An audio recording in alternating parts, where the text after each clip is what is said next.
The Meeples and Miniatures podcast is sponsored by Two Fat Lardies, Geek Nation Tours, and by you, the listener. Thank you to everyone for your most generous support. The Meeples and Miniatures podcast, episode 214, UK Games Expo, day 3, with host Neil Shuck and special guest co-host Josh Langley-Shuck.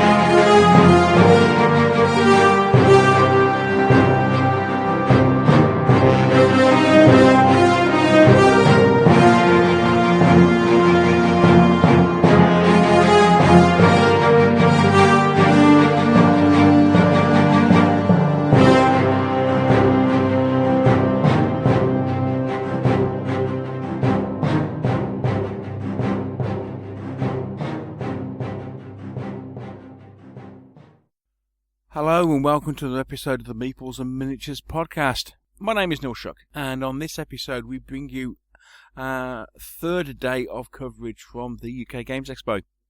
Really good day yesterday, although with the fact that the show was really busy, we didn't get a chance to sit down and play many games, which was actually quite interesting as on day 3, bit of a reduced crowd. It's probably similar sort of day to what it was on Friday, maybe, but certainly a lot more time and space to play games, and that was one thing that was noticeable. So actually, it was just myself and my son Josh, who you'll hear from later in the show, at the show today. As we went towards the expo, we were chatting and saying, okay, what games do you want to play today? So we gave ourselves a list of all the games we wanted to play, and we actually managed to play them all, which was something I wasn't expecting. So coming up on today's show, a few more interviews for you, as we catch up with a couple of people we haven't talked to before, plus a couple of old friends of the show. Rather ironically, even after 3 days, I find myself in a position that I haven't got around everybody I wanted to. For some reason, today seemed to go really quickly. And before you knew it, it was like 2 o'clock. And I was like, I need to grab a couple of interviews. There was another couple of games we wanted to play. And I suppose with the fact that the third day ended a couple of hours earlier than the last couple of days, it almost seemed like it was half a day and we were just missing some stuff. So unfortunately, still didn't get a chance to chat to the guys. Like, we didn't completely miss Wild West Exodus. Didn't actually get to chat on tape to Carl Perriton from Crooked Dice. Missed the guys from Spectre Miniatures, guys from Battle Systems, and a couple of others. It was one of those almost blink and you miss it sort of days. So, as I said, the frustrating thing is, here we are, having spent 3 days at the show, and there's still people I missed. Which I suppose also goes to show just how big a show it actually was. So we've got half a dozen interviews for you today, plus myself and Josh chatting about our experience of the 3 days and some closing thoughts about the whole show. A note on the first interview you're going to hear. Okay, so the first interview I did with a guy called Barry about the Conan board game, and I must admit I recognised his face. It's one of these things that you just don't put 2 and 2 together until afterwards. And it wasn't until I was actually on my way home, I suddenly went, that guy's Barry Doublet, who is a YouTube reviewer of board games, and he was running games on the Monolith stand. So many apologies to Barry, I just didn't put 2 and 2 together at the time. Okay, so on today's show, we will be talking about Batman the board game. We'll be talking about Ninja All-Stars and Super Dungeon Explore from Ninja Division. We'll be catching up with Carl Brown from Open Combat, Mike and Joe from Oathsworn, Dave from Wargames, and as I say, finally, myself and Josh will be chatting about the whole UK Games Expo experience. I hope you enjoy it.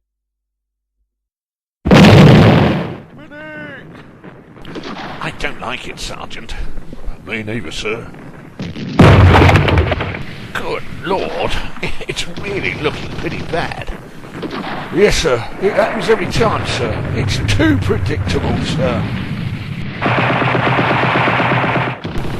How far do you think we've advanced, Sergeant? 6 inches, sir. It's always 6 inches. We advance 6 inches, then Jerry gets a go. The lads are calling it high go, you go, sir. High go, you go? Good grief. And they don't like it, sir.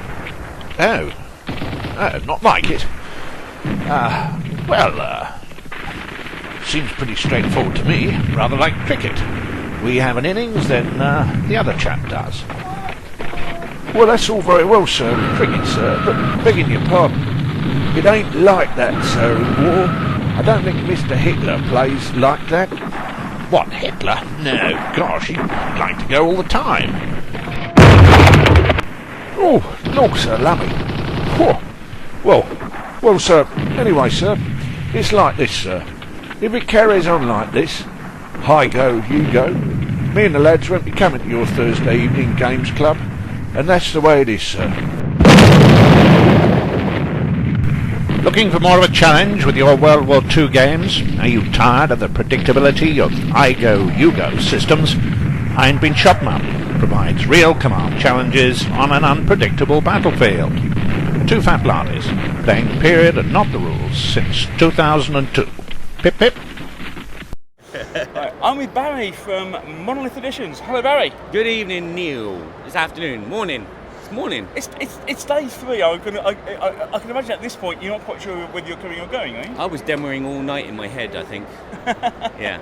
Because we're here today, start of day 3. We walked in the show and we rushed up to the far end to get a game of Batman. Yes, it's very popular at the moment, not just with gamers, but with kids. Really? Yeah. Cool. What? So, can you tell us all about Batman? Okay, he's a guy that dresses up as a bat and lives in Gotham City. He's a playboy.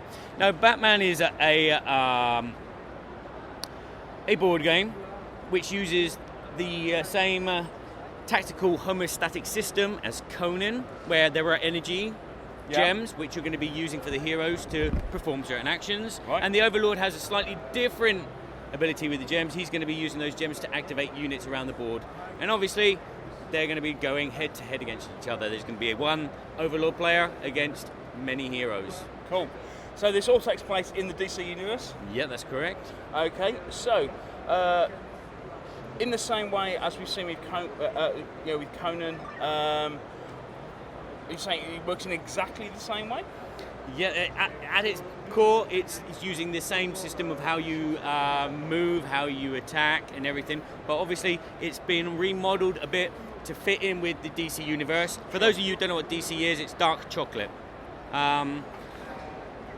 It's been remodeled so the characters feel a lot more like they do in the comic books. And again, this is based on the comic books, not the film, not the video game. And at the moment, we only have one scenario which we're demoing at the moment. Okay. But there will be many more. Right, so what sort of characters are you going to be able to play, and who are you going to be coming up against in the game in its current format? Well, it's just been announced that 100 different mini types have been validated by... 100? Yeah, 100 different minis. So you're looking at maybe a few different thugs and goons, but that means that there's probably a bucket load of heroes and villains from the DC world. Right, okay. So, what can you tell us about as far as... I mean, okay, people will want to play the heroes, obviously. Well, most people will want to play the heroes. So what sort of heroes are we currently... will be able to play in the game? Well, only what we've got on display at the moment. Those are the only ones that I know have been announced officially. Okay, so you got Batman, you got Robin, Robin's over there, Nightwing, Catwoman, you got Red Hood, you got Bane, you got Scarecrow, Riddler, and should I go on? Yeah. I can't. I've run out. I've run out of breath. Cool. Right, so we'll grab some pictures of some of the minis as there is. I mean, are these actually production minis? These are the first print prototype minis. Okay, cool. Similar sort of material to what we've seen in Conan. Possibly better. Cool. Okay. Obviously, I don't work behind the scenes, but Monolith have just they're making Mythic Battles. Oh yeah. And how's that going, by the way? I don't know. Oh. I don't know. But when I last saw the minis from Mythic Battles, they were superior to the ones from Conan. Right. So I can expect the Batman ones to be just as superior, or maybe even more superior. Yeah. Than. So basically, obviously, what they've learnt in the production process. Yep. From Conan and what we're applying to Mythic Battles we can see in Batman. Yep. Cool. Right. I suppose what everybody will be interested in is it's coming to Kickstarter. So when is it coming to Kickstarter? When the Mythic Battles arrives at your letterbox, there will probably be a Kickstarter running. So you're looking maybe December at the earliest, February at the latest. Cool. But again, it could change depending on the weather. You know, if it rains, Batman's going to have to wash his tights and leave them to dry somewhere else. Yeah, obviously all these things take time to put together. Yeah. And I would imagine, Conan was a little bit popular. One would imagine that Batman will probably knock that out of the park, I'd have thought. Yeah. It's a different audience. Yes, quite. Definitely. Cool. Well, thanks for your time, Barry. No worries. I'm looking forward to playing the game, and we'll let you know how the gameplay is. I fully expect it to be brilliant because we love Conan. Mm-hmm. But thank you for your time. No problems. How have you found the show, by the way? I didn't find it. I had to order a taxi to get here. But it's enjoyable. It's the first time that I've worked behind the scenes at a show. Yeah. So. Mind you, I dare say you haven't probably seen outside of 10 feet of your booth or... No, I keep meaning to go and see Paul Grogan and catch up and give him a manly hug, but he's always teaching a really complex game, which is very light. He said this game is really light, and I looked at the cubes and they were transparent, and I said, what, they actually have lights in them? He goes, no. And the poor guy that was playing, when I put his cube back, he was very unhappy with me because it wasn't... But that's another story. That's another story, indeed. Gamer OCD, we've all been there. No, okay. Thanks for your time, Barry. Really looking forward to this. Yeah, so am I. Cool. Thank you.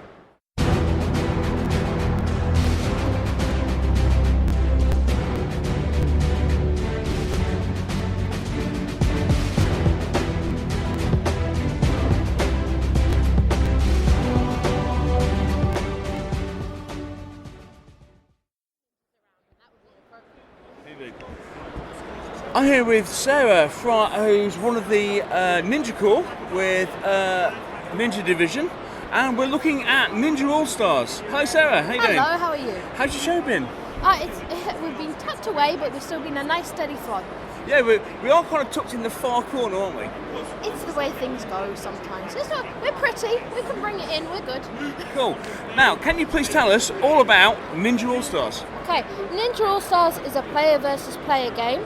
It's designed for one-on-one. You can have up to 4 players. Yeah. I've seen it played with 6, but it's just ridiculous. So it depends how masochistic you are. Okay.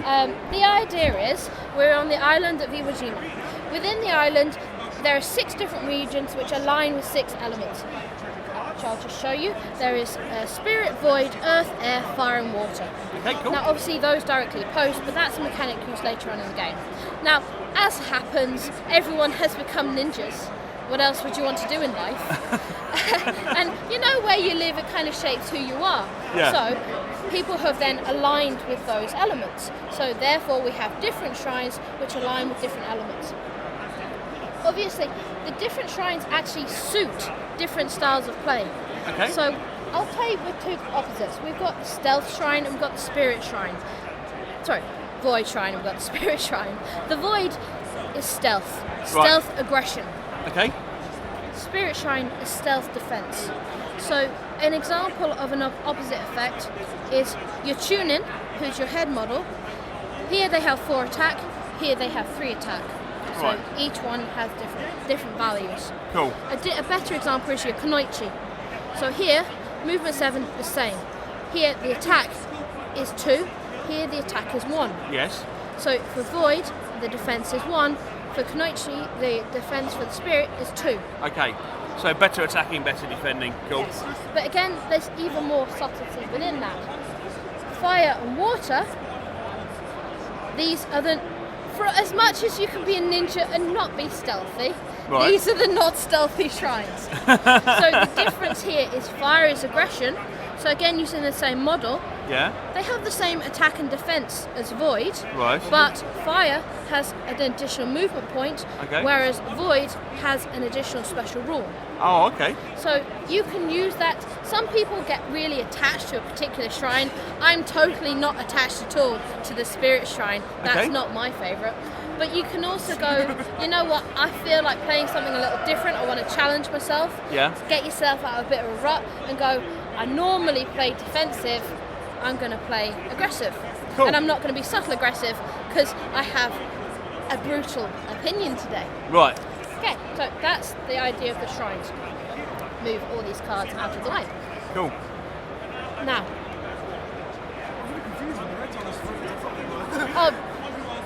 you get 4 different shrines in the box. You get all 6 cards, Yeah. but you get 4 different sets of models. The idea is to balance off being able to use the game and keep it cost effective. Yes, sure. If you like to, you can actually get the ninjas so that you have all 6 colours, and if you like to match them up, there's an expansion called Ninja Ambush, and you also get some of these, which is special models. They're called Oni, they're demons of the shrine. Oh, yeah. And- That is gorgeous. Yeah, I know that they have the normal range, and then they actually have expansions with which completely replace each shrine. Oh, right, okay. Yeah, and you get 2 hero models and 2 demon models as well. You get 2 heroes, 2 demons, and And a then whole assault of All tons of of different these. other stuff. So you get replacement of Dushi, Kaiken, everything. I see. So, right, okay, so just get this right then. So, the base game, all the models are the same. Yes. However, each shrine has its own expansion box, and that's where you get all the special models. Yes. And then when you get the special models, they then have separate, different Yeah. special rules. But in the same way that each shrine is different, they're like that but more. So it's like the elite version. Yeah, sure. But the thing that's really good about Ninja Division is in the ambush box you get the cards so that you can cross-pollinate. So you can take these models and use them in Super Dungeon. Oh, cool. Now bear in mind Super Dungeon has different modes. Yes. You've got Arcade, you've got the standard Dungeon Crawler, we've got Ambush, sorry that's my brain running, you've got Arena which has actually just been released. Yeah. Which again, you can use everything from Super Dungeon in Arena. You completely replace all of the tiles, any of the expansions. And you can use these in that model, So it gives you, if you happen to really like the models and the art style, you can actually use them within that Oh, cool. to then expand. That's why we started off with Super Dungeon and went, oh, that looks neat, or we found it on the internet, and then we went, that's cool, because we enjoy crushing our hopes and dreams going through the dungeon. Yeah. Because it's a crawler. You can play it fun, but you can really grind it. Yeah. So, that's the fun thing about these games is that they've got such solid mechanics. You can house rule them so easily. This one especially, there's 5 pages for the rules, 2 pages for the advanced rules. But you can go, if you, for example, like political gaming, Yeah. there's an element I'll explain later, Yeah. which you can use to make this a devious little game, as Okay. well as an aggressive one. Right. Because destruction is fun. But yes, the advantage of this game as well is you don't have to buy the expansions. Within the rulebook, the reason it's so big, there's the fluff at the beginning because you Yeah. can play it very narrative, so it gives you the world, it Okay. gives you the setting, it then explains each character Oh, cool. has yeah. story. And then another aspect of it, the clan cards, they're like instant quick reference. So if you want an out-of-the-box game, they're perfect for that. But within there, you can actually army build. Right. Each of them has, I can't remember what it stands for off the top of my head, it's just KB is the indicator. That's the points cost. Right. So if you want to get really involved in the game, you can go, I want to have more archers. Right. Within the limitation of the shrine, because obviously, say different shrines have different preferences.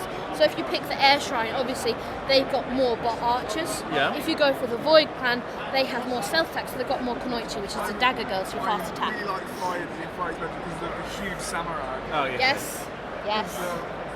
This little boy down here. days. Oh, he's nice. That's the thing. The sculpts have a lot of personality. They also, because the company is actually gamers. Yeah. They're gamers who became businessmen.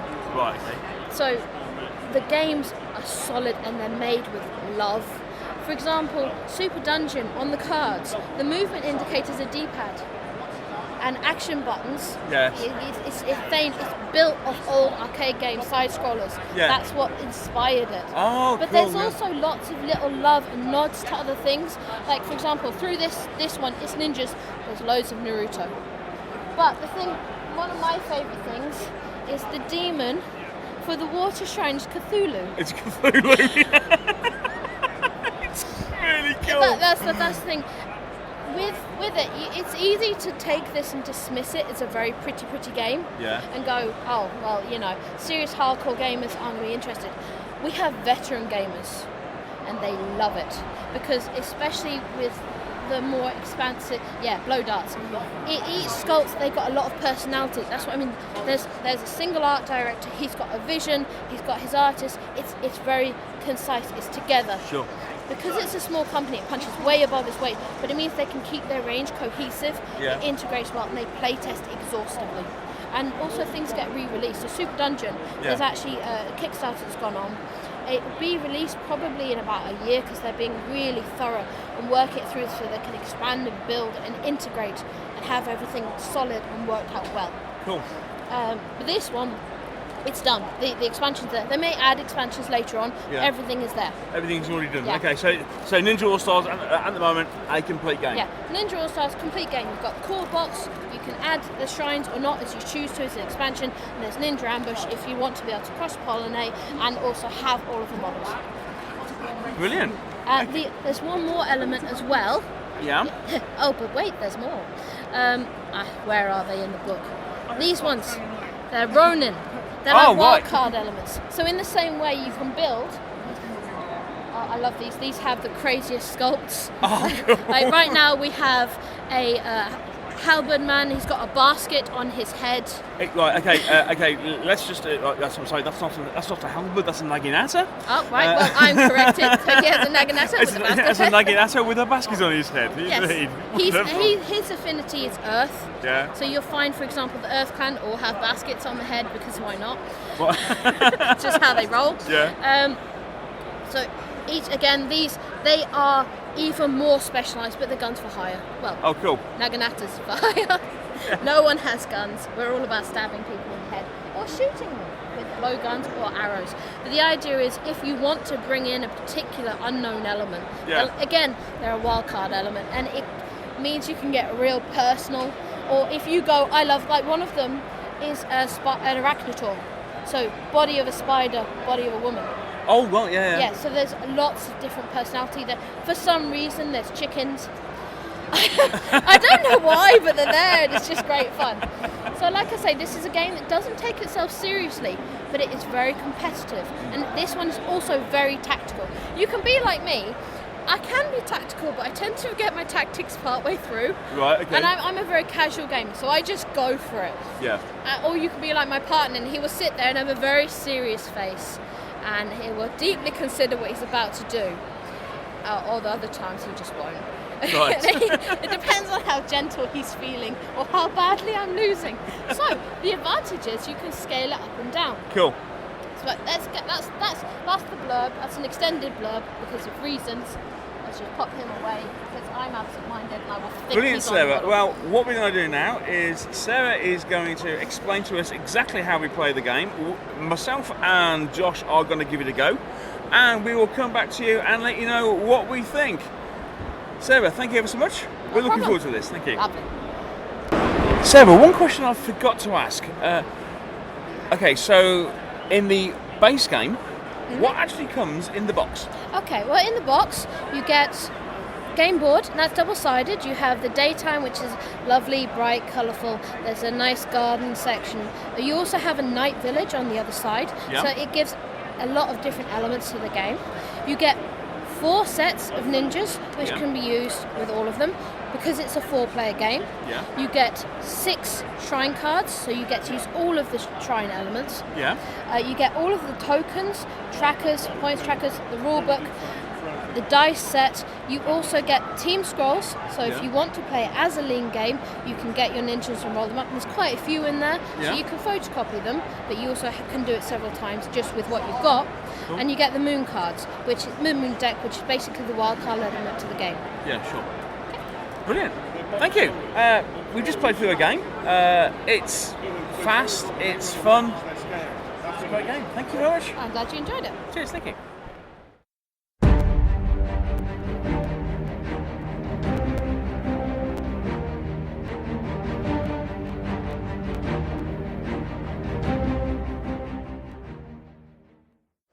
Okay, I'm here with Chris from the Ninja Corps.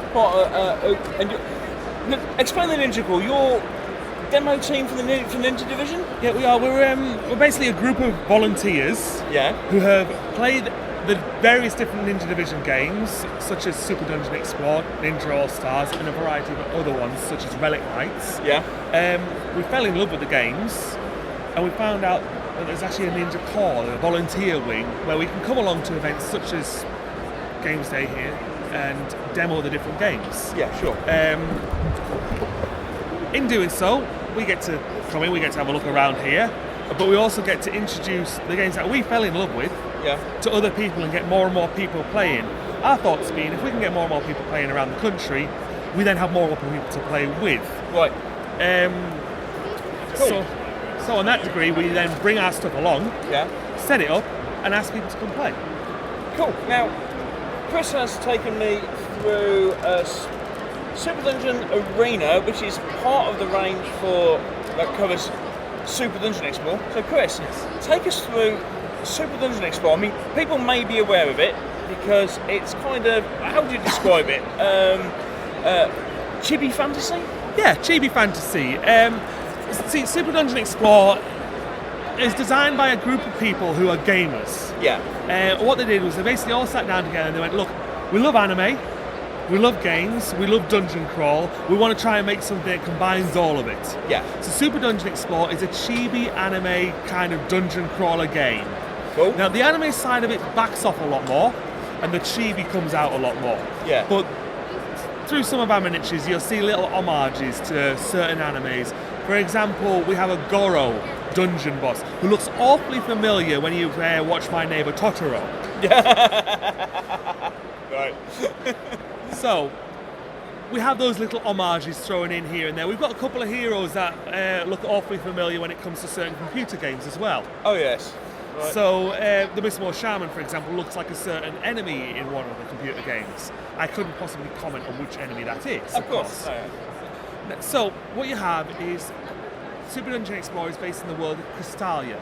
Right. Now the goddess was really bored one day, so she made the world of Crystalia. And the world of Crystalia is all sorts of different areas. You've got Vondrax Manor, you've got the Pumpkin Patch, you've got the Fey Woods, you've got the desert regions, you've got the Mistmore the Mistmore Caverns, you've got the Fire Dragon Peaks as well. I can't remember them all off the top of my head. There's that many different areas. There's Celestial Plains as well. Right. All these different areas are areas of Crystalia. Right. Now, Super Dungeon Explorer, the Forgotten King, takes place in the Fey Woods. Right. And what's happened there is the Forgotten King has risen up because he was forgotten about, and he's bored of being forgotten about, so he wants to be remembered. He's risen up, brought his minions along, and he's taken over the Fey Woods. Right. Now, that's one element of it. That's the Forgotten King Super Dungeon Explorer. That's the main box that we've got here that was showing people how to play. Cool. Crystalia, however, what happened when the goddess made Crystalia is a dark console rose up. And he went, you know what, I like it, I want it. And he's trying to take over Crystalia. And a prophecy was born. The prophecy of the five princesses. Because in Crystalia, the princesses are the heroes, Right, not okay. the princes. Okay. The princes are kind of a bit like Pansy. They're not really very tough, they're not really very strong, and the princesses are the ones that are the real hardcores, the mental people that go around beating up enemies. And the princesses have gone, oh, hang on a minute, there's loads of monsters coming around, we need to form together the heroes and beat these monsters up. Cool. The prophecy of the five came about, which was the five princesses would come together and defeat the Dark Console.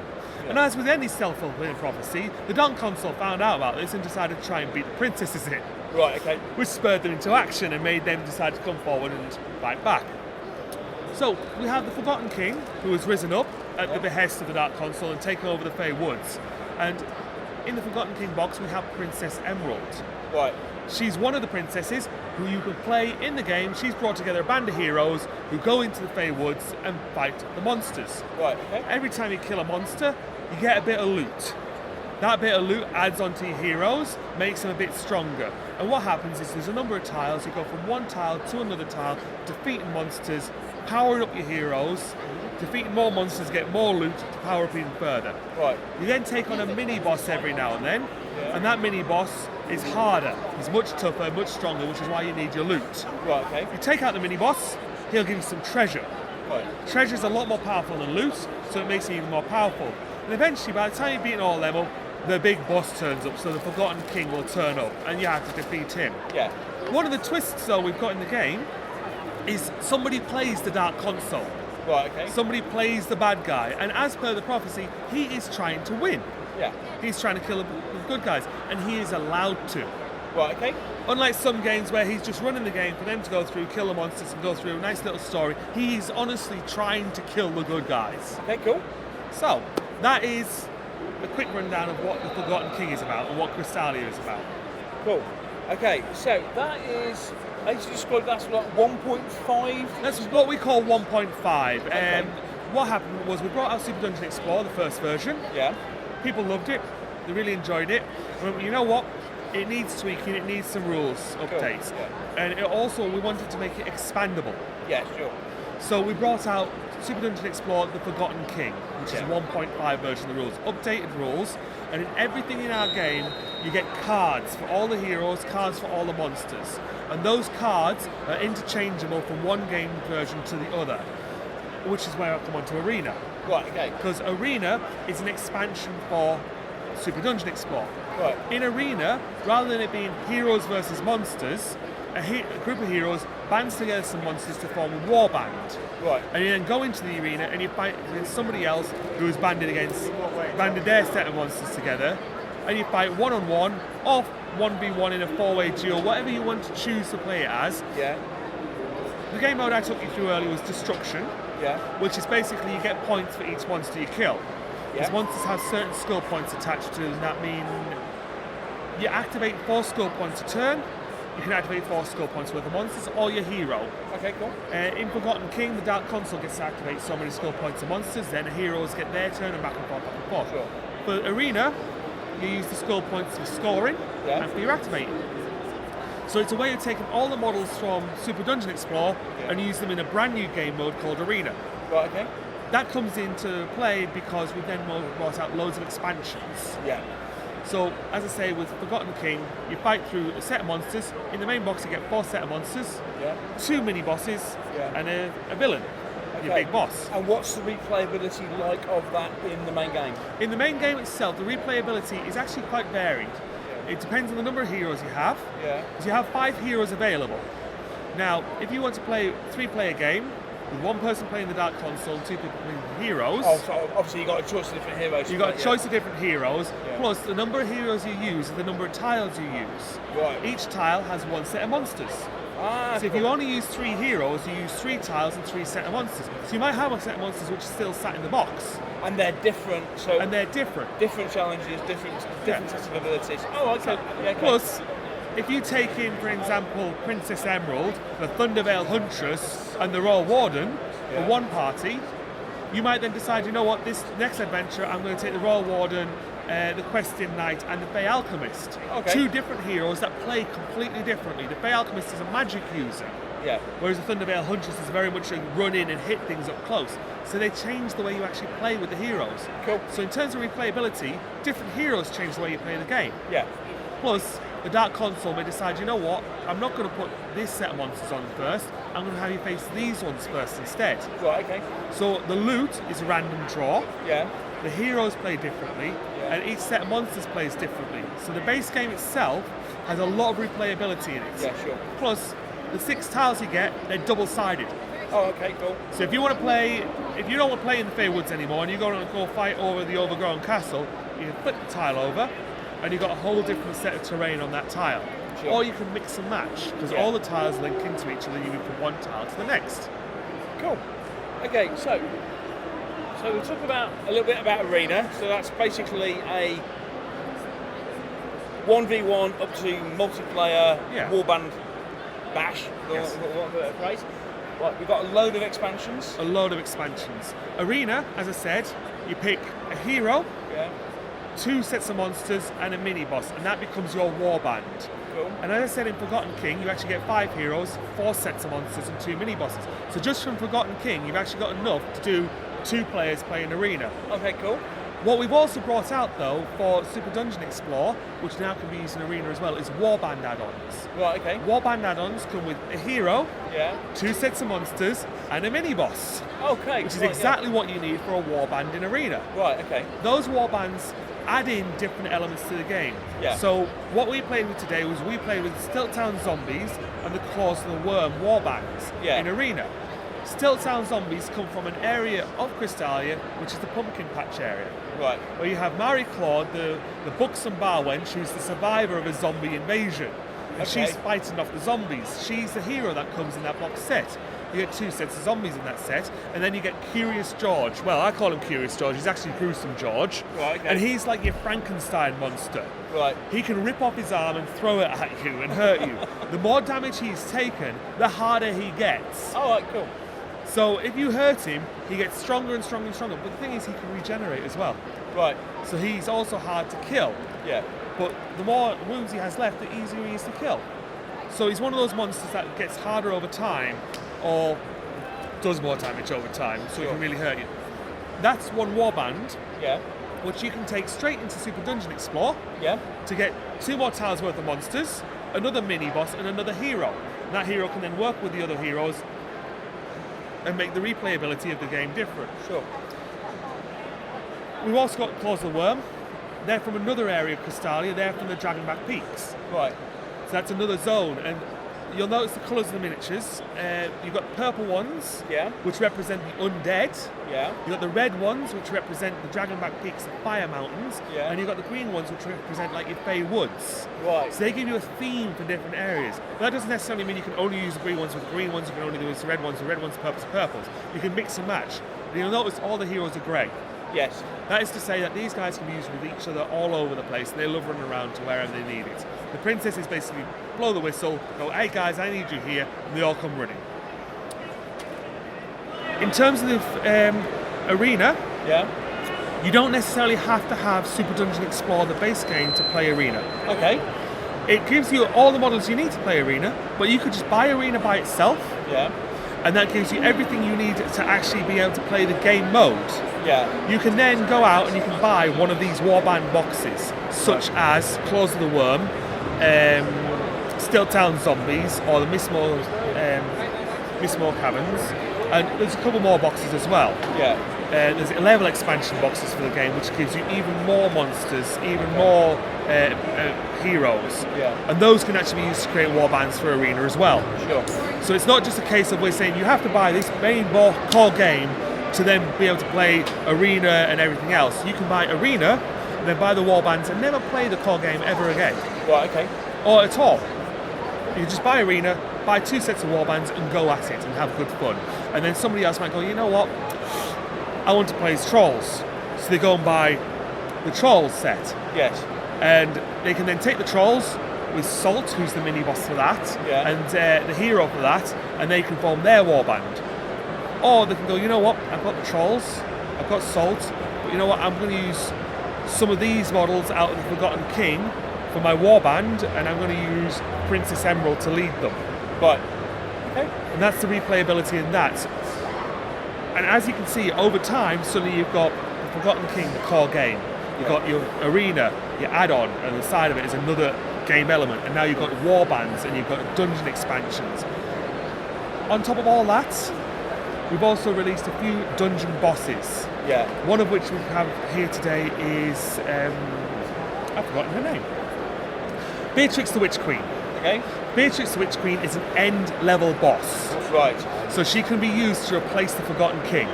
Okay. So if you buy the zombies, the warband, Yeah. you can then pick up the tile pack, because we have tile packs as well. Sorry, I didn't mention. We have tile packs as well. Yeah. The tile packs are a whole new set of tiles. Yeah. Which one side is Vondrax Manor. Yeah. The other side is the pumpkin patch. All right, cool. So you could lay out the pumpkin patch, put your zombies down in the pumpkin patch, and have Beatrix the Witch Queen as the end boss. Yes. Which has nothing to do with the Forgotten King at all. Yeah. But it's an expansion, a different way of playing the game. Cool. There's also the Dungeon Crystalia tile pack.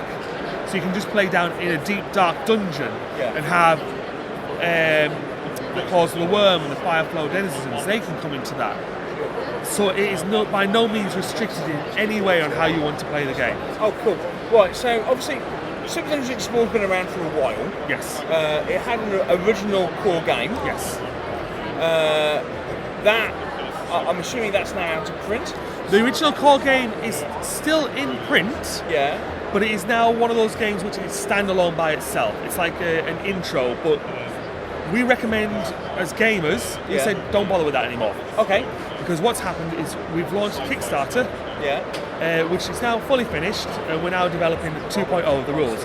We're taking the first version of the game, we're taking the Forgotten King rules, taking community feedback, and we're updating all the rules to bring out 2.0.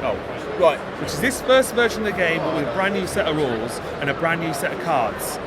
But all the cards you already have and all the models you already have fully compatible and work with the new game. Okay, cool.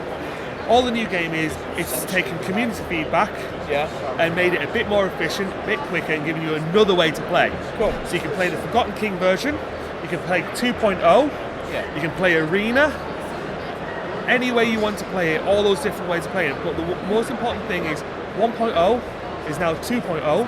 Yeah. But it's all the same, all the models there have just been, some of them being tweaked to make it look a bit nicer. Yeah. Because we want the game to look beautiful. Yeah. And that's one of the things you've noticed with all these miniatures. Because they're these chibi miniatures, they're these absolutely wonderful looking heroic poses with a cape blowing out behind them. We wanted to update it to make it look even better. Yeah. And in doing so, we've brought 1.0 up to the standard of Forgotten King. Cool. So 1.0 now, you could get it. It'll be a standalone game and you play it by itself, but you won't be able to use it with Forgotten King or 2.0. However, 2.0, which is the updated version, you'll be able to use everything you have already with that. Right. Because we do not want to make anything obsolete. Sure. So, Forgotten King is the current base entry game. That's the base entry game. Loads of expansions.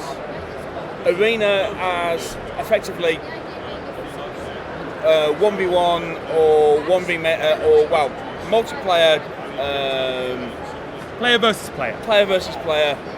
Arena bash. Yes. And then we've got 2.0, which is a new version of the rules, but effectively expands what we've already got. Yes, expands what we've already got. Basically, 1.0 will be another version of the Forgotten King. Yeah.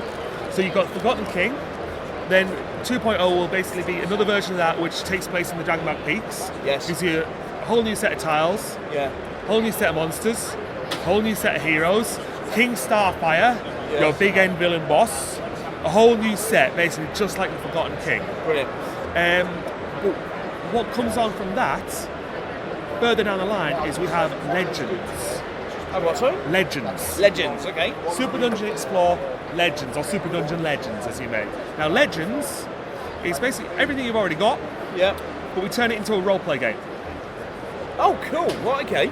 So you take your basic Dungeon Explore game, and rather than starting off with one of the cards for your heroes, it's effectively a base level hero who goes into a dungeon, finds some base level monsters, gains experience, gains abilities, and you level up your hero. And then you can go into another dungeon with that hero, fight some slightly tougher monsters, get loot, and you go through story modes with that one. So we take everything you've already got, and we go, you know what? If you want replayability, we'll give you replayability. We'll now give you a role-play game. Cool. And that is the last little element. That's still in development. The rules on that aren't solidified completely yet, because as I say, it is still in development. But it's one of those, I'm really excited for it. Because I have all of this, and I'm then going, right, I can now play this as a story, really linking it in, not just making my own little stories up to link one adventure to another using the same rules. I can now go, here is my character, I am developing my character, I am now going to tell their tale as they go through Castalia, getting stronger and stronger and stronger, defeating more and more villains, more and more bosses, and getting themselves to become a hero of Castalia. Yeah. Just to give you an idea of Cool, that sounds really good. I mean, I suppose it's the fulfilment of what we've got in the fact that, okay, we have a dungeon bash, and whilst that fits in with a certain amount of replayability, with dungeon bashes, everybody looks to kind of, okay, well, let's take it to the next level. We want like RPG light, and we want to level up. We want to be able to do extra bits and pieces, and that's what this That's what that's about. Okay, so just plus that extra expansion onto what we've already got. On top of what we've already got, and it means that everything you own is now usable in a whole new way. Yeah. But it's still the same core game that you know and love in terms of rolling the dice, roll up so many stars for your attack. If your stars beat the defense value of the enemy, you cause wounds to them, you kill them, you gain loot. It's a really simple mechanic, very engaging gameplay, fantastic looking models. Oh, I love the look of the models. It's what drew me into it. That's it. That's it. Again, brilliant artwork. It's a cracking game. As I say, Arena, that's the one that we've brought here today to really show people, because we're having great fun with Arena. Yeah. It's one of those where it's a hero going, you know what, I'm going to test my mettle. Yeah. I'm going to get together all these guys behind me, and I'm going to go take on another hero.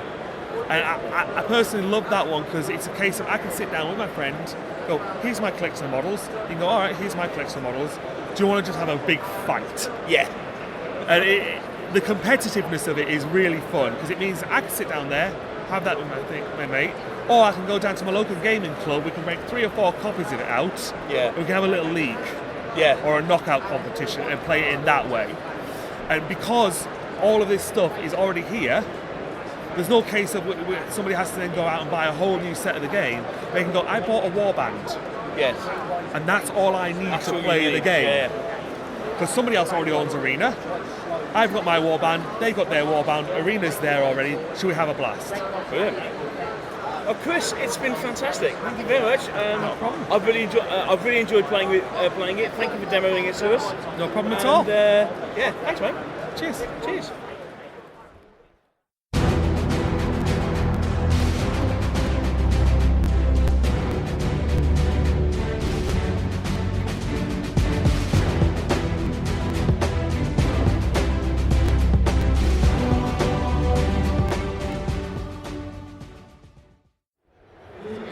I've caught up with a good friend of the show, Carl from Open Combat. Carl, have you got a voice left? Not much of one. I can feel a cough coming on now. I'm very croaking out. It's what have we got? 2 hours left on a Sunday, so it's. Is that the time? It might well be something like that now. Oh, crikey, it's 2 o'clock. Crikey, yes. So 2 hours to go. Yeah. On day 3, I mean, I say it's a bit of a marathon, isn't it? It is, and because I had one-man bandit, it's like set up on Thursday, and then I'm travelling down every day because I just live up the 42. Yeah, so sure. It's a drive up and down, and then talk solid for the day. And I think come tomorrow, I'll just be being incredibly quiet, sitting in the garden, not doing anything. Have a bit of a day off. Yeah. I mean, how's it been? It's been brilliant. It's been. I think I was here for the first time last year, and last year was my take a punt on it, see what happens, and I had a brilliant show. And I thought I'll come back this year, a bit more expensive because you don't have the starter deal, but absolutely worth it for my business. Absolutely worth it. The game, you get an incredible mix of gamers. You've got role players, you've got card game players, board gamers, and then you've got the tabletop gamers. But we all mix and match. That's the thing. Sure. So, even though it's not an out-and-out war game show, for me producing war game rules, it's still well worth being here. And it's actually my favourite show now. It's I enjoy it so much just because of the different people that you see, and all. Yeah, sure. And it's so much fun as well, talking to all the other traders, because we're all in the same boat, we're all, Yeah. It is good fun. Cool. Now, from an Open Combat point of view, we saw Swordmasters of Scrap, Yeah, it has, and it's going really well. In fact, I may well have to be doing another little print run next week because I've been selling so many since I've released it. Yeah, as much as I was late getting it out, I've actually been selling so many since it released that I'm now trying to. I'm looking at it thinking I better do another little run. Luckily, because of the way I'm printing it now, it's easier to do short print runs, so that's the benefit of it. But yeah, Swordmasters is the first supplement.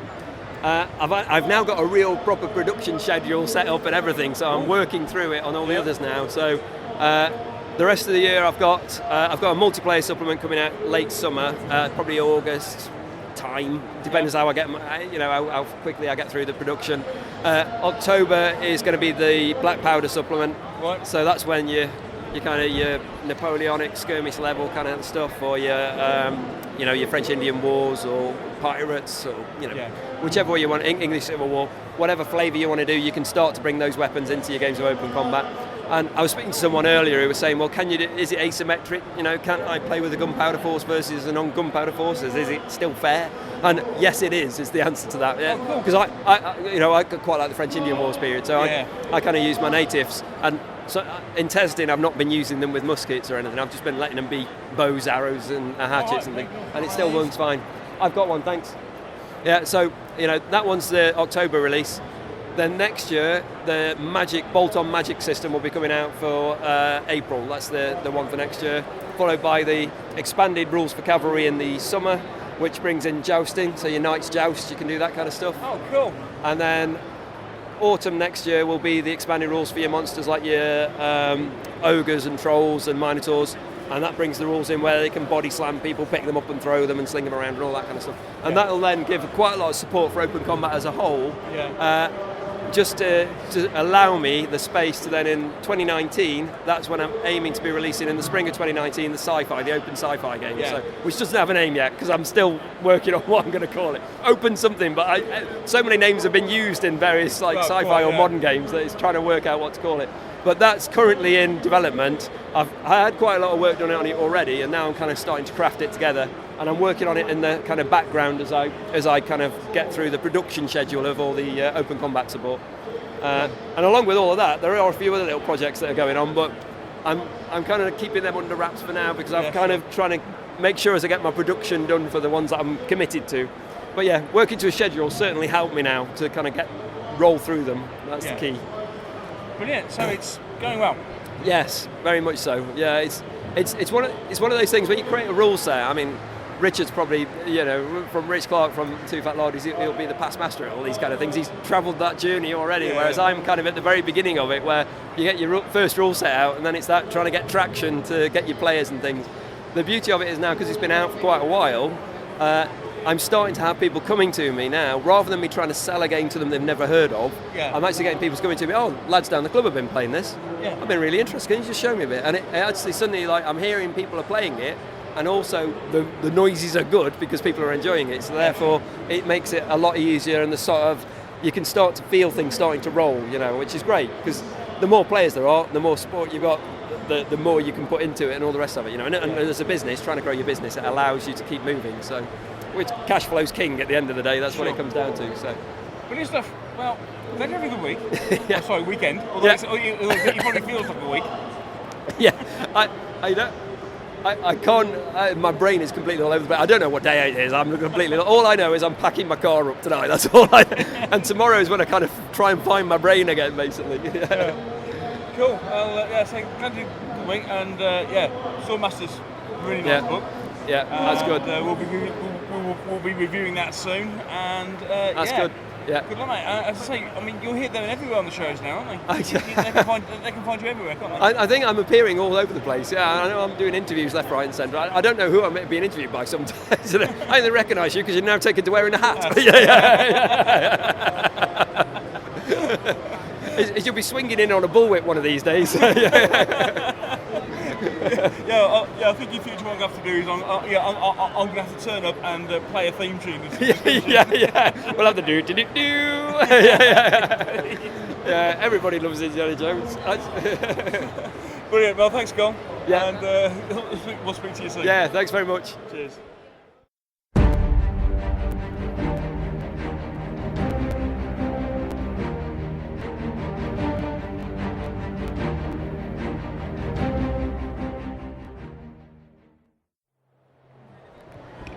Well, as promised from the Salute show, I managed to catch up with Dave from Wargames at the UK Games Expo. Hi Dave, how you doing? Oh, brilliant. Yeah, really, really good. Still got my voice, still chirpy on day 3, so yeah, it's been awesome. Okay, so some people will immediately need to know what are you on?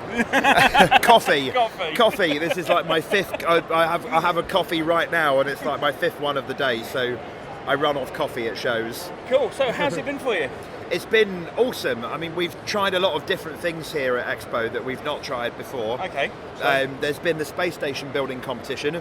Right. That was a massive success because we'd originally planned it to only be one table. Right. Idea is you turn up and for free you can build some space stations. We provide clippers and glue, and there's a little competition at the end. Yeah. It ended up being 4 tables and about 20 chairs because we just expanded it as it just filled. Yeah. And we've had people of all ages building space stations, putting them in the cabinet. There's a wonderful cabinet at the end of the booth now, full of space stations. Yeah. All kinds of creative things that I didn't see coming.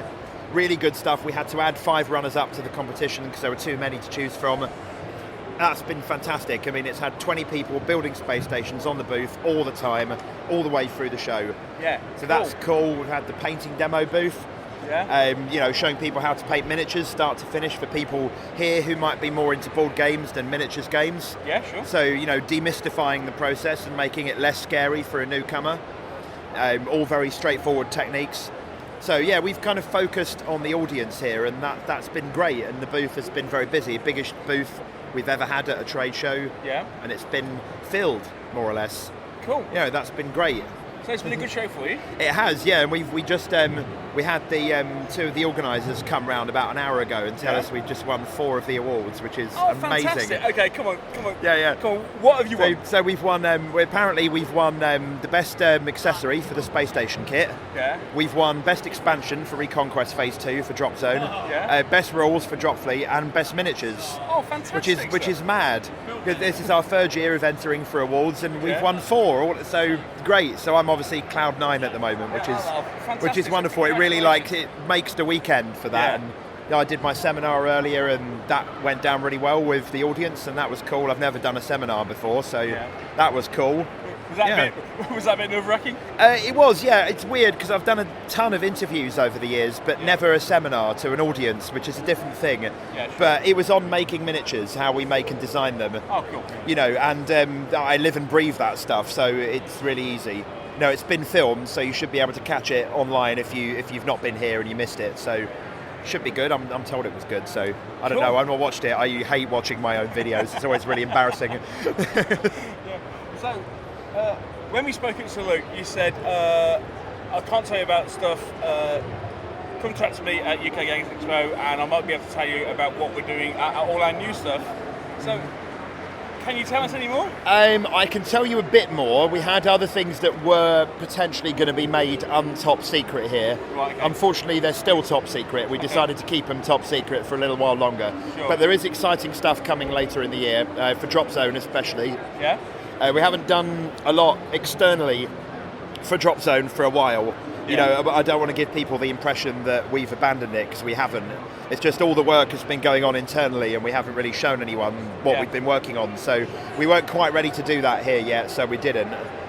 We have had a lot of other new stuff here, though, like the new battle cruisers, which no one has seen before. Yeah. We showed off a couple of the masters at Salute, but now we've got all 4 painted up. Oh, they cool. look beautiful here, so that's a new thing. Mm-hmm. And just, generally it's been cool, but I'm sorry I can't tell you any more at the moment.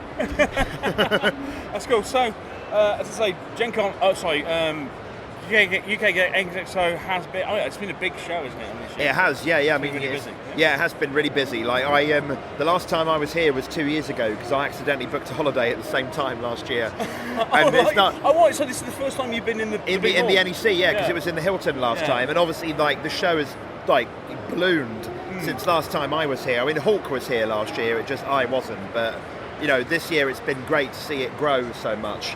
And it's a very different beast. It's much more like an American convention, like Gen Con. Yeah, sure. It feels like Gen Con in many ways. So I was going to ask, obviously, as somebody who's done both, I mean, how does it feel now in comparison to something like Gen Con? Well, Gen Con is like this but bigger. I mean, the main hall in Gen Con is probably twice this size, maybe even more. Oh wow! Okay. But it's big.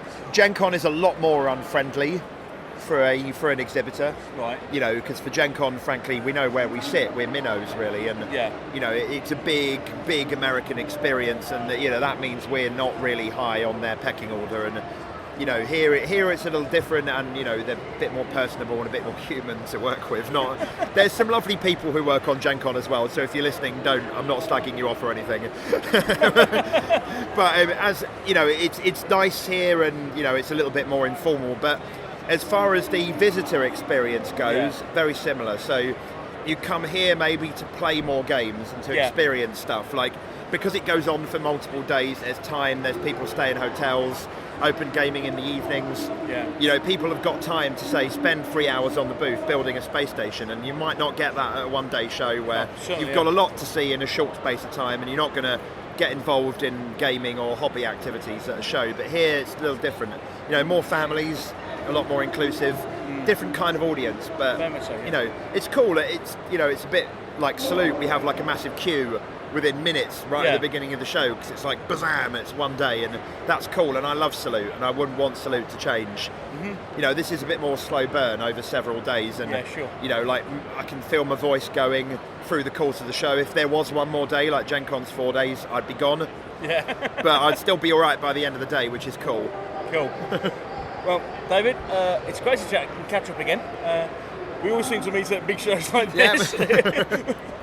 I'm trying to actually get you to come on the proper podcast. Yes, definitely. Well, just email me. Okay, we'll do that. Yeah, cool. And many congratulations on your 4 awards. Thank you very much. No, it's insane. It's awesome. That's brilliant stuff. Still sinking in, really. Congratulations, mate, and we'll chat soon. Thank you very much.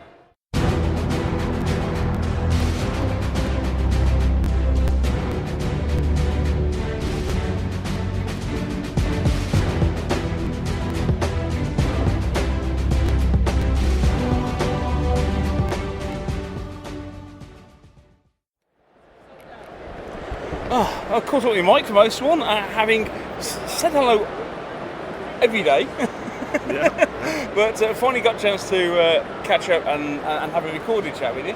So, day 3. Yes, day 3. How's it going? Tired. It's been a really great show. Thoroughly enjoyed it.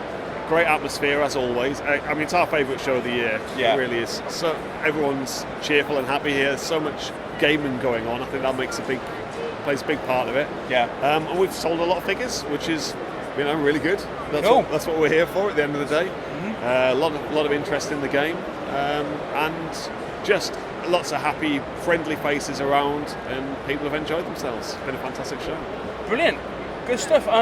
Looking at it, it looks like you've been busy. It looks like there's been a tornado through your range. Lots of gaps. We could have done with bringing more stock. I did think about sneaking home yesterday and picking some up. But sort of for 7 hours in the car. I mean, decided to sleep instead. I was going to say. I mean, today.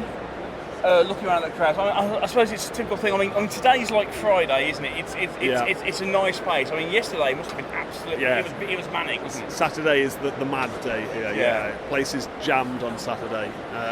That's when you do the bulk of your business. Cool. It's like Salute really on the Saturday here. It's just bodies everywhere, and you know, you just stay on your stand. You don't get off, and. Sort of 8 or 9. I think it's about 9 hours, isn't it? It's about 9:30 till 6. So it's a long day. Come 4 o'clock, you're thinking, is it finished yet? And there's another 2 hours to go. And you know, but great day. Cool. Now, I've had some people ask me, said, well, okay, who do you want to interview, and what questions do you want to ask?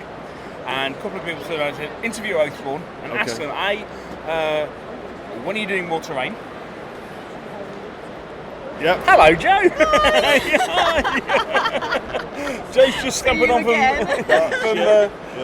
recording from serving a customer, and just at the relevant time for a question. We've had a question from a couple of listeners saying, "When are you doing more terrain?" Oh, I'm working on it. I will get back to it Monday morning. I've started some. I'm in the middle of working out a fantasy dice tower. I had a request to try and do a dice tower. So. Oh, you're going to try and do that in Reading? Yes, I know. It's been a bit of an engineering challenge It so has, far, hasn't yes. it? But I'm getting we've there. been testing it out with drain pipes and stuff. So hopefully that will work. Fingers out. crossed that will work. 'Cause it's There'll be a looking big lump good. of resin, so we'll see. We'll see. Right. I actually made a little mouse house. He has? That'll be Yes, that was the. That's a little gorgeous piece of kit. That is. So that should be in the next Kickstarter, shouldn't it? So, and after that, you're just going to crack on with more terrain. I am, because this has been brilliant. I have nearly sold out Your entire rack? my entire rack of resin, and I could have sold more. People have been asking for the stones and asking, but I don't know, all the empty stuff, and it's been We've sold brilliant. more terrain here than you did at Salute. Yes. Oh, cool. Yeah. I think we sold more of everything than we did We at have. Salute. It's been a really good show. It's been fantastic, and it's got such a good feel to it. We just absolutely love it. Everyone's so friendly. I love it. It's been good. Yeah, it's really good. People were asking. I know we talked about this on Friday, but how's it gone with the book? Yep, pretty well, we think. Playtesting's been hectic with lots of changes.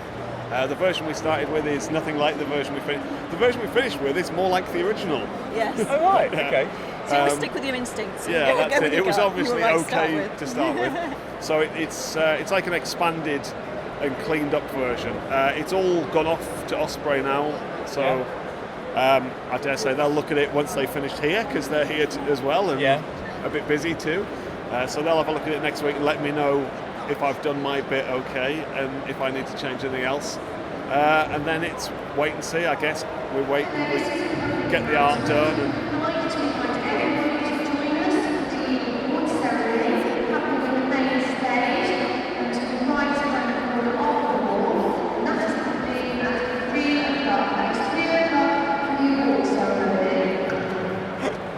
there you go. It's so loud. One of the few announcements of the day. But yeah, it's gone really well. It's been sent off and submitted to them, and it's just waiting now for the art and getting all the rest of it done. We've been told we can, over the next month, make changes if I've missed anything horrible. So we're doing lots of checking over the next couple of weeks, make sure everything's right. Yeah. One guy thought we'd missed out the movement section, but thankfully he found it. Moved. But for a brief moment there was a panic, because he was like, "You've missed out movement." And I was like, "Oh dear." But no, we haven't. So I understand it's been a bit of a learning process on things like that. Obviously you've been head down and go having to you paint a load of minis and then photograph a load of miniatures. Yeah. You got some tips yesterday, didn't you? I from did. the If photographer? we need to do Lovely any guy. more, we had a medical photographer came along on the stand. Cool. He had all Yeah, the gear it's with him, and lovely. he was giving various tips on how to do it properly. Because he says just the same, taking photos of eyeballs and things is the same as taking photos of miniatures. So I was like, okay, fair enough. But yeah, so lots of tips there. Yeah. Cool. And while I've got you here, I have to ask the question, because it'd be remiss of me if I didn't. What's coming next? Well, it was meant. We've got to do another Little Burrows and Badgers Kickstarter, because I've already got another 8 or 9 sculpted. Oh, cool. So that'll be in a couple of weeks. I think, Yeah, don't we're we? gonna, just because we need production molds for them. And after that, I'm not entirely certain, because we've had lots of requests for more Sensible Shoes miniatures. Yep. People want to know when that's coming out. Also, we've got the Dark 7 sci-fi stuff that I've kind of got to do, but being fickle, He's got loads of ideas and he wants to do new stuff. I'm now thinking, do I really want to do that now, or so I've got other things. At the minute, I really want to do a guinea pig with a machine gun, but so World War II, similar to the Burrows and Badgers stuff, because I've got this guy. He does accounts for Wargames companies. Yeah. But he always comes along and asks. He always wants me to do guinea pigs. Right. And I'm not sure they really fit into the Burrows and Badgers stuff, because of they were where they come from and all the rest. So I sort of said I'd try doing a World War II style one, but now I'm tempted to do like a sort of whole squad of them, and I don't know. We'll see. It's interesting. I mean, given the whole anthropomorphic animal thing. I mean, okay, I suppose with the literary element. What's it called? Red Wall. That's it. That kind of fitted in with the kind of the fantasy look. But yeah, I suppose you don't have to limit yourself just to that one genre, do you? That's it. You can just move into other genres and... Yeah, and I thought that would be the kind of thing we could do just with a very, very simple rule set, just as a little fun, just side project. Something that doesn't take me too much time and just... Because we've had a lot of work to do over the last couple of months. It'd be nice to do something just for fun for a bit. We'll see. Yes. Cool. And then of course, Jo, you'll be taking over the world with your terrain. Yes, I will. World domination. I want every gaming table to have a piece of my terrain on it. That is my goal, and I won't stop until it happens. Sounds good to me. Well, both, it's always a pleasure to catch up with you. I'm really glad you had a good show, and we'll speak soon. Okie dokie. Cheers. Bye.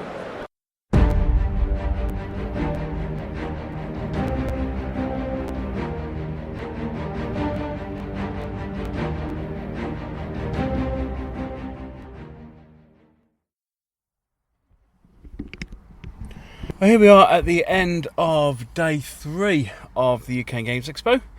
A day that's seemed to have gone really quick, as it finished at 4 as opposed to the other days, but it finished at 6. So time really flew by. Today I've been joined by my family gaming partner in crime. Hello. This is my son Josh. Hello everybody. Who you've heard me talk about an awful lot. I think it's his first time on the show. I believe it is. It is. So this is Josh, everybody. We've spent the day wandering around and playing games together, haven't we? Yes, we have. Well, for the vast majority of it. Well, yeah. Yeah, we played games for a little bit, then you wandered off to get more interviews. Indeed. Right, okay, so we've been playing 3 or 4 games together today. First off, the first thing we did this morning was got in the convention hall and made a beeline for the Batman game, did we not? Yes, we did. Yeah, it was like, what do we want to go play first? Oh, yes, we want to go play Batman. Run! Indeed, and we even got a chance that... okay, so Batman is the new game from Monolith. You've heard the interview that we had. We had the pleasure of playing the game with the Overlord being played by none other than Sam Healy from the Dice Tower. So he played the Overlord. I was Batman. We had another guy playing with us as Catwoman, and you were Red Hood. Red Hood, One of my favourite anti-heroes of the DC universe. And you picked up the Gatling gun on turn 1. Picked up the Gatling gun at turn 1 and went all over the place. Yeah, so fair to say the Gatling gun is quite effective. Especially if you're Red Hood, yes. Indeed. So, we both play Conan. I mean, I play Conan more than you. Yes, you do. Yeah, I think I've only played Conan once with you before. Yeah, at the moment. But it's similar mechanics to Conan, yeah? Yeah, I agree. Yeah, definitely. Okay, so how did you find it? I thought it was really good in the way that it worked similarly to Conan. So then, the only thing that really changes are the different abilities that characters have. Yeah. Like obviously I don't really see Batman in the future just bursting down through walls, making his own doors, which obviously I think is one of those things where sure comic book games tend to be a bit overpowered and whatnot, and like, oh, this hero can do this and that, but I think with this it keeps it because effectively all the heroes are human. Yeah. So it keeps it very, very well balanced, I think, and since the whole thing you're doing with energy is obviously it's a lot to deal with. The energy, I really like the energy management with it. Yeah, and I thought it was really groovy. Plus the fact I got to play Red Hood was really fun. Cool. Yeah, I mean, obviously, I must admit, for myself, I am currently undecided whether, as somebody who owns Conan and awful lot of it. It is very much the same mechanics. Yeah. Whether or not it's as different enough game to consider if you've already got Conan. However, Josh, yes, you're a bit of a DC Universe fan, aren't you?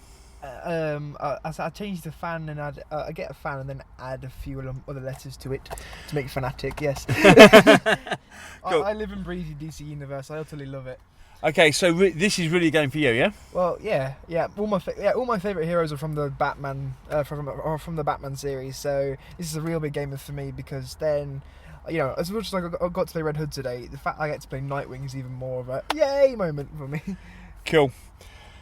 If you like Conan, it's pretty much the same game. Well, I'd say, I mean, they've changed a few things, obviously, with the fact that you're now using modern weaponry and various other bits and pieces. Yes. There are a few changes, but it's a similar-ish game, which actually means it's good, and obviously it may well appeal to a different audience. And of course, anybody who's missed Conan, then you have a game which is very, very similar. It just happens to have a superhero theme. Yes. Right, then we moved on to something that you've been wanting to play. I mean, yesterday you got to play Super Dungeon Explorer? Yes, I did, yes. Since I saw it in the shop, I was like, oh, this looks interesting. And I saw, I saw it down at Battlefield Hobbies the first time we ever went down. Yeah. And I said, oh, Dad, can I get this? And then looked at the price tag on the back and thought, oh, okay. I'll have maybe if there's ever a Game Expo and it's out, I'll have a look at it and see if it's worth it. And I really think it is. Yeah. So you played Super Dungeon Explorer yesterday? Yeah, I played Super Dungeon Explorer yesterday, which is the sort of the Dungeon Bash version of the game. And today we played Ninja All Stars. We did the arena version of Super Dungeon Explorer, which is basically a skirmish game. Yeah. It's a skirmish game, warband skirmish game. Skirmish like PvP game, yeah. And then we got to play Ninja All Stars, which is the one that you really wanted to play. That's the one I really wanted to play, and I really wanted to play that for a while because I looked at the minis, I thought, oh, these are awesome minis, and obviously a few games have that kind of thing. It's like, oh, I like these minis, but is it, a lot of the time is it like we played today, another game today? Yeah. It's like, is it really worth it for the minis? Just for a different kind of skirmish game? Is it worth it just for the minis? But with that, the new minis look really cool, but also the game itself is really. I quite like the concept of the game. It does, yeah. I mean, it's there's a lot of stuff going on. I mean, we got to play a very kind of cut down demo version of the game. Yeah. You could certainly tell from the conversations that we had that actually there's an awful lot to the way that Ninja All Stars plays.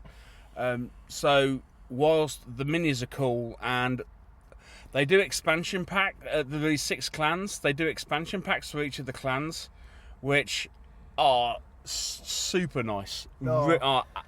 Really, really nice. So I couldn't decide which one I wanted to play more because okay, so you can choose one, which I think, because all the clans you have, I think they've been explained earlier, were Spirit, Void, Fire, Earth, Water, and Air. So with those 6 clans, you get tons of different, a huge selection of different monsters and whatnot. And one thing they did make sure of was, you had 2 heroes in each expansion pack, and you also had 2 demons. And the demons for each pack are just awesome, because Spirit, you get like 2 huge wolves, humanoid-looking wolves who are carrying around katanas. They're actually Oni. Yeah, Oni. Sorry, unfortunately I don't know the Japanese names for them. You've got big birds with wings. Yeah. With the same kind of situation with the katanas. With water, you're effectively dealing with Cthulhu. Yes. Or a very big Davy Jones. With fire, you're dealing with a huge samurai, which I love. A huge guy in full samurai armor. Earth, you have 2 big monkeys. Yeah. And then Void. Void. You have 2 huge demons with clubs. Yeah. Yeah, they look really nice, and and one thing I actually really liked about the whole 3 games and whatnot is the fact you can actually bring some of them together, like. With this clan pack, or with the expansions you can get, they obviously talked about how they brought one in called Ninja Ambush. Yes, Ninja Ambush. If I can even say it, Ninja Ambush. So they brought together the whole Dungeon Bash parts with it. into the PvP arena and thought, okay, we got this, so why don't we use it with the Ninja All Stars as well? Yeah. So then you can use those in the PvP arena, plus the fact you have Ronin as well, which the Ronin by themselves look amazing. Some of them are just really cool. Really cool, indeed. Yeah. So I mean, as far as it's one of those games where now we saw an interesting juxtaposition. You've got a game that has gorgeous minis and gameplay that really that lives up to the minis. So so the only reason to buy the game is not the minis. You've got a really good game in there as well. Compare that to the next game we played together. Yes. Which was a game called Fan Hunter. Fan Hunter, yes. Fan Hunter Urban Warfare. Now, this is another miniature skirmish game on the board. Yeah. Really cool minis. Really cool minis. Yeah, I thought they were really funny because the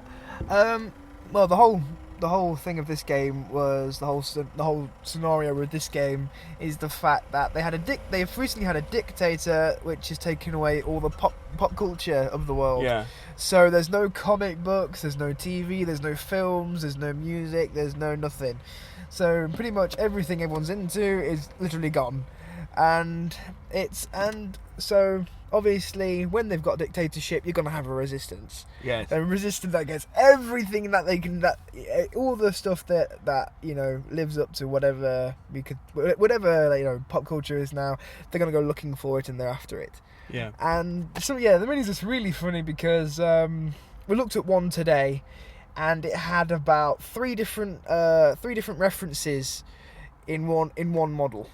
Yeah, so he was carrying. So the leader was carrying. It was Han Solo blaster. Yeah, he was carrying Han Solo's blaster. It was the ectoplasm detector from Ghostbusters, was it? Yes, it was. Yeah. It was. It was the ectoplasm. Yeah, that I can't even say it because I don't even know what it is. He had the detector in one hand, and he had the experiment, and he had the blaster in the other.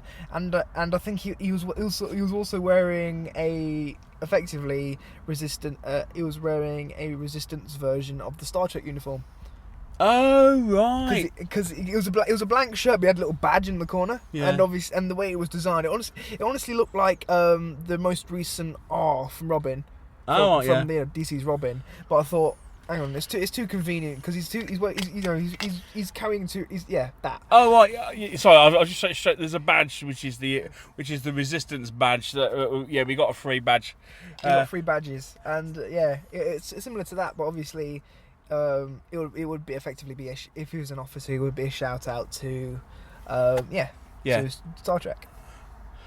Now, really cool minis. The artwork is fantastic. I'm going to post photos from the show on a blog post probably tomorrow actually. But really cool looking minis, cartoon kind of theme. Great, It's almost like a Munchkin kind of cartoon, isn't it? Yeah, good call, very much so. However, the gameplay.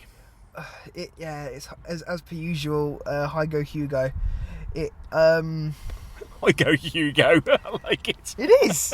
Is it not? Because on the first turn, I was able to run to the objective, grab it, and then move all my characters in a sort of defensive position to stop you getting it. Yeah.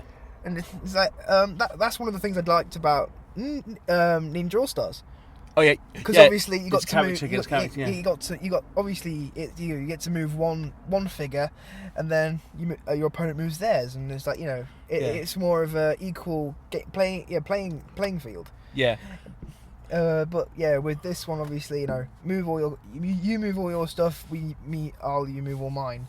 But I thought one thing with it was that obviously you had a range advantage. I didn't. Yeah. Because all my steps. The only person I had range with was my officer, but then the rest of my characters were all melee attackers. So they were all armed with Hattori Hanzo swords.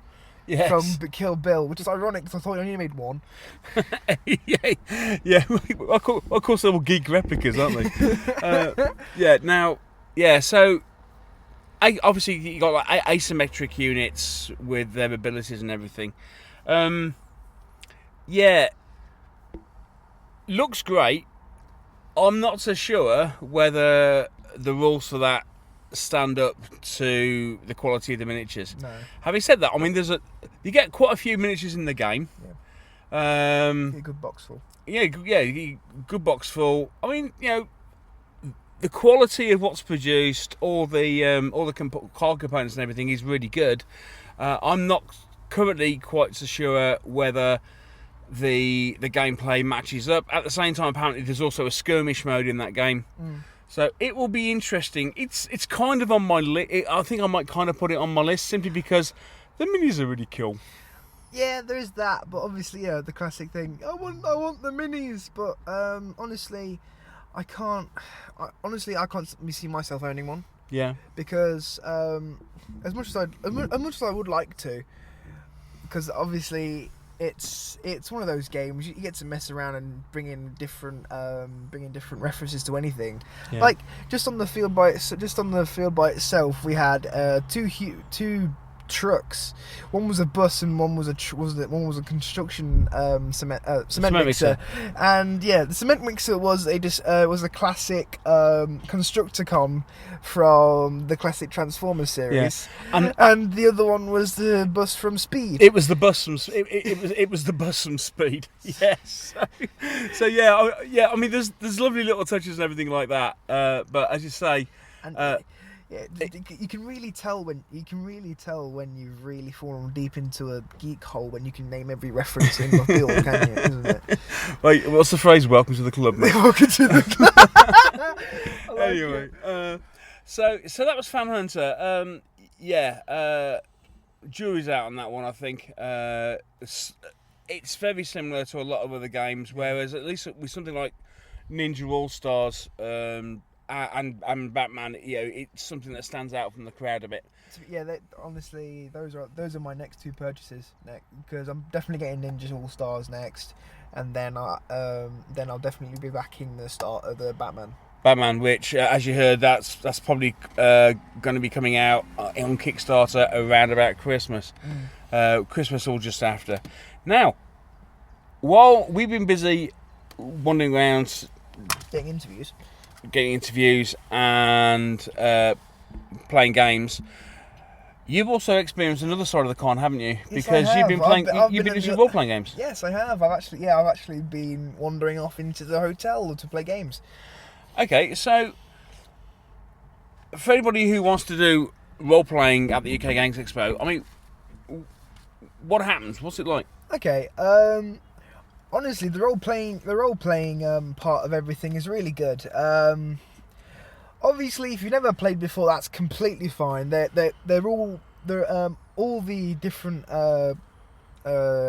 dungeon masters. We're all ready with information and stuff that people didn't know or anything like that, and they all had pre-generated characters for you anyway. Alright, so it could be a case of you just fancy doing something and you never played before and they were quite prepared for it. Yeah. Oh, cool. Yeah, it's like if you've never tried it before and you fancy giving it a go, they're all completely ready for it. Oh, cool. Yeah, obviously the whole thing about the RPGs that you got to book online. So one of the things that you had to do was was obviously whilst you were buying your ticket, you go on to the events and press RPGs, and then you're given a whole time, you've given a whole timetable of all the different games that are going to be played, and when all the different rules that they're going to be using. Like I went for completely for D&D 5th edition. Yeah. Because I bought the book. I bought the book to hopefully get my friends, a little group of friends in together, which we did. Unfortunately, it didn't really go anywhere just yet. Yeah, I bought that. I think I spent about a month making my character, trying to really think where he's from and whatnot. Yeah, it's like I don't really know how long it would take me to do it, but I thought, oh blimey, if I'm going to really do this, I need to really do this. Okay. So, thankfully, when I actually went to go play my first game, which was on the Friday, because I booked that, and on the Friday I went to go I turned up about half an hour early because I was really excited to start playing. And when we did that, I got to ask some questions and actually fill the rest of my character out. Oh, cool. I actually got to use my character, but right. So with you, it was a first level adventure, yeah. So yeah, with me, yeah, it was all based around first level adventures. So, but you got to use your character that you created outside of the game, as opposed to being turning up and saying, "I'm sorry, you've got to use a pre-generated one." Yes, you actually got to use my own character, which I was so happy to use because I had really good fun with it, and we all turned up with pre-generated characters. Oh, right, okay. And and it was quite funny because we had our party consisted of about 7 people. Yeah. Because that's one thing you're always going to get is if there's always a selection of 7 people and whatnot, and I was really looking forward. I was really just looking forward to see what we'd be doing, and so we turned out to have pretty much the whole board of everything that we actually needed for the party. Yeah. So instead of a load of people just turning up with full attacking power and no tank and a few tanks as well, we actually brought healers. We thought, oh, okay, I didn't think that was going to happen personally, because obviously some people like to play the big hero. Yeah. But that's one thing I wanted to make my character, to be honest, because my character is a ranger, and with the first game I played, I picked up a certain item that I love now because it gives me such a buff that I cannot miss anything, which I'm not sure about. Which personally, as a DM, I think is just completely OP. But there we go. Yeah. Okay, so basically, you got that. You were then able to have a second RPG session. So the sessions last 4 hours? Yeah. Because depending on what you want to do, they can last up to either 2 or 4 hours. Oh, okay. Because because if you wanted to see more of the show, then you had that option. It's like there was another game running next to the first one I did, and that one was only about 2 hours. Right. And that one started. That one started about an hour or about 2 hours after ours did. Oh, okay. Which is understandable because about that time it'd be about 5 o'clock, and everything will start slowing down a bit down at the show, and it gives time for people to sort of move over to the Hilton and get spaces for the free gaming. Yeah, sure. So that's the RPG side, which is something I hadn't considered doing, but Josh was straight in there. Now, okay, so Josh has done all 3 days at the show.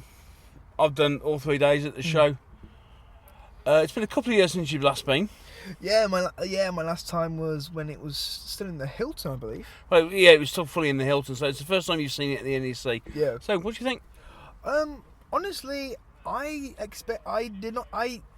wasn't sure what to expect when I first went. I thought 3 days would be good, and to be honest, because obviously, last time I went, the Hilton was alright. It's just the fact there was some stuff I didn't even find out about most of the time, and that's one of the things I was most cautious about, because a lot of times when I'm like reading through the program at the end of the show, I start reading information. It's like, hang on, when was this? I was like, it was in a room I had no idea you had access to. Yeah, because that was one of the things I had a big problem with, because the Hilton's lovely and the set out is alright. It's just the fact that with some of the rooms and stuff, you didn't know what was there.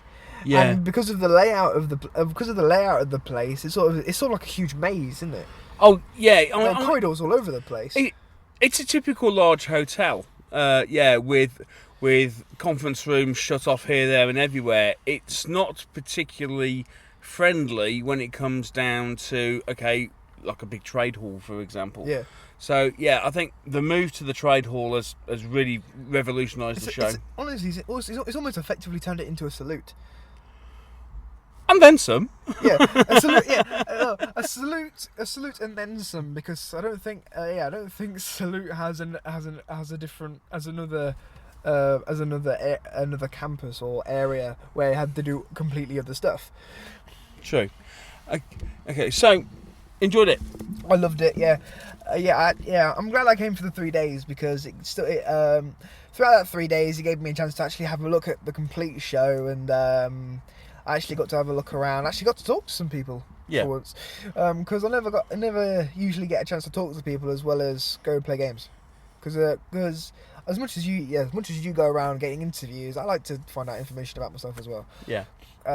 So thankfully, I actually got to walk around and look at different stuff, and actually talk to different traders and whatnot. Because that's one thing I've actually been doing this weekend, is actually been buying stuff.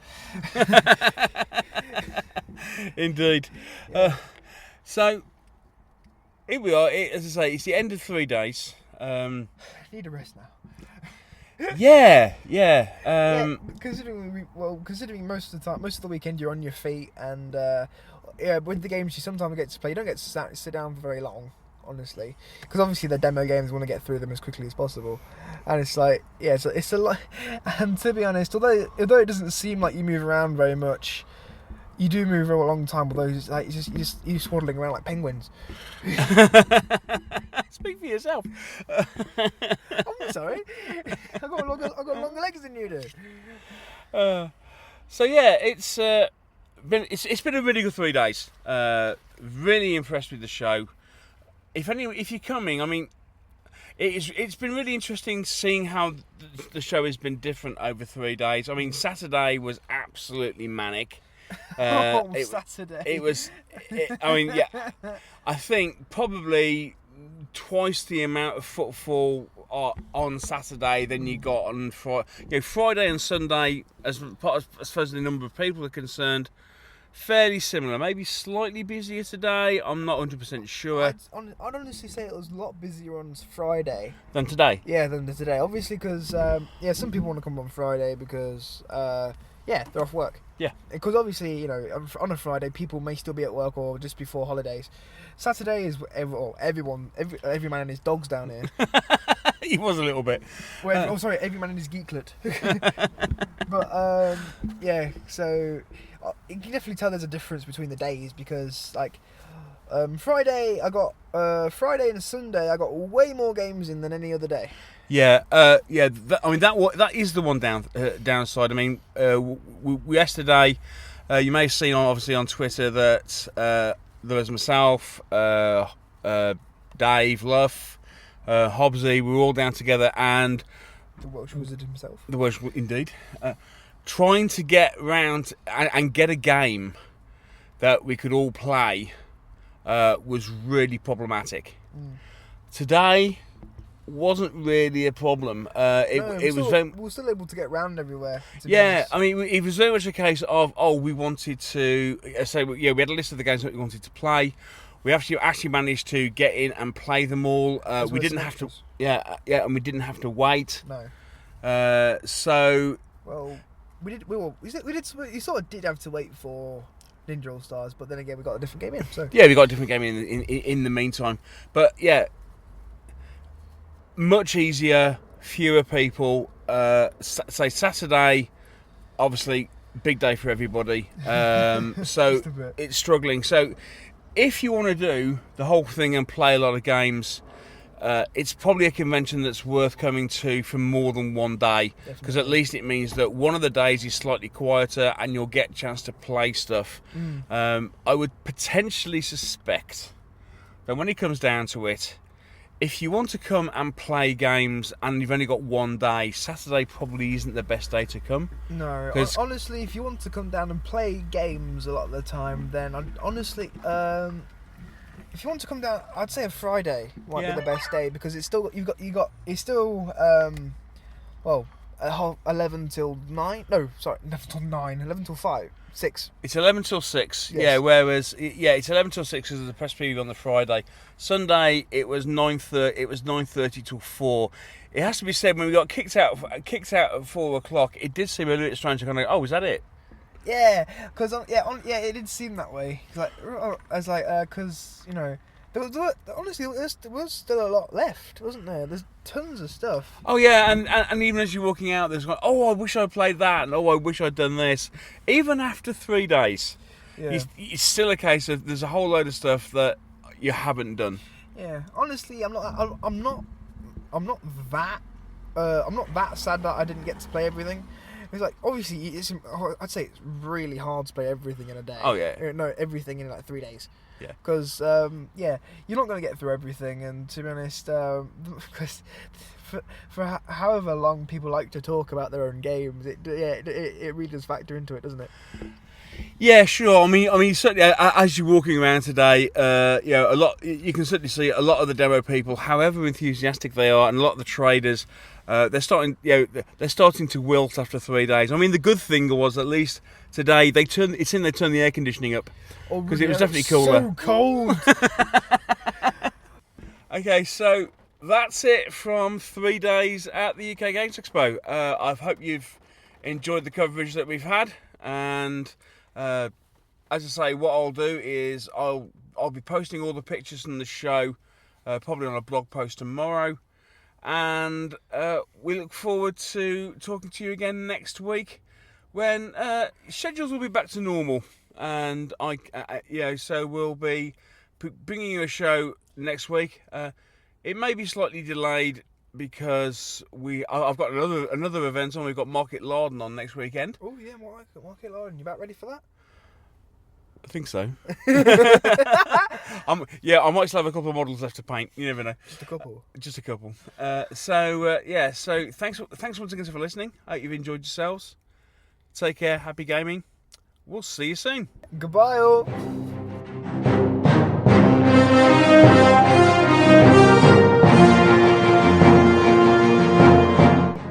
Thank you for listening to the Meeples and Miniatures podcast.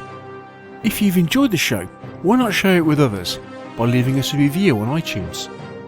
And if you have any comments or questions, you can always email the show.